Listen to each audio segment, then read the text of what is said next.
Hello, mentors. Welcome to meeting 7 on taxi cab distance.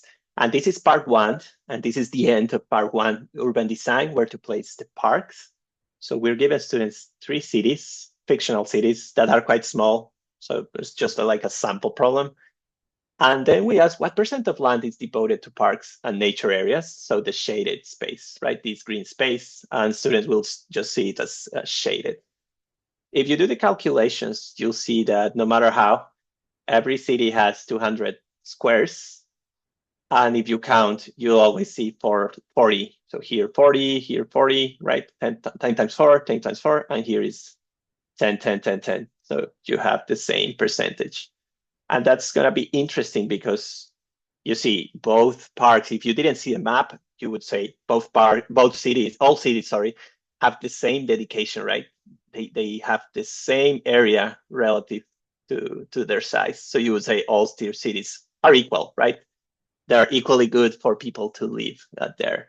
But then there's a question about distribution. So which of these cities do you think has the best design for green space? So this should get students into thinking that it's not just about the size, about the area, but the distribution, right? About the distances, how to make more people happy. So what we see is that this city A is really the worst because you have the park in a corner. So these people here, they're really having a bad time, right? They're really far from the park, several blocks or so.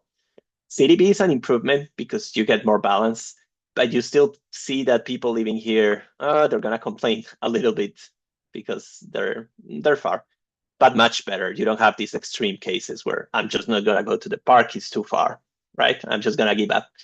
City C is the best of these three because you have more balance, so you split the park.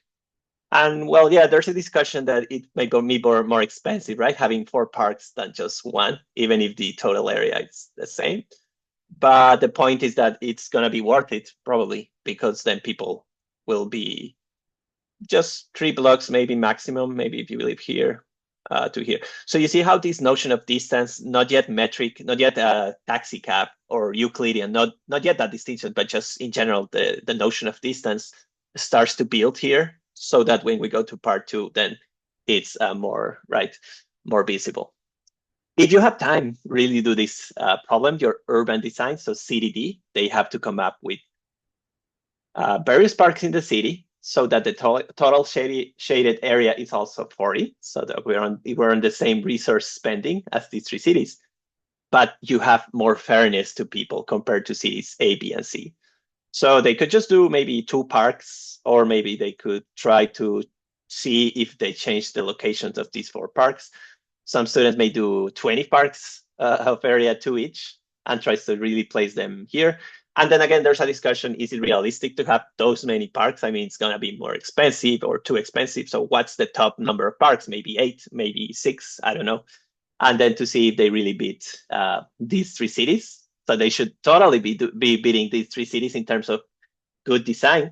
But then you could do a contest either after the break or right away about who wins. Just a quick poll on who got the best design from the students. They could also work in pairs here or groups of 3. So this is just an open-ended way to end this part. So hope you have a great time. And last thing, you can discuss urban planning if that's your jam. If you really like to talk about these policies, then you can encourage students to pursue this career in the future. See you in the next video. Bye.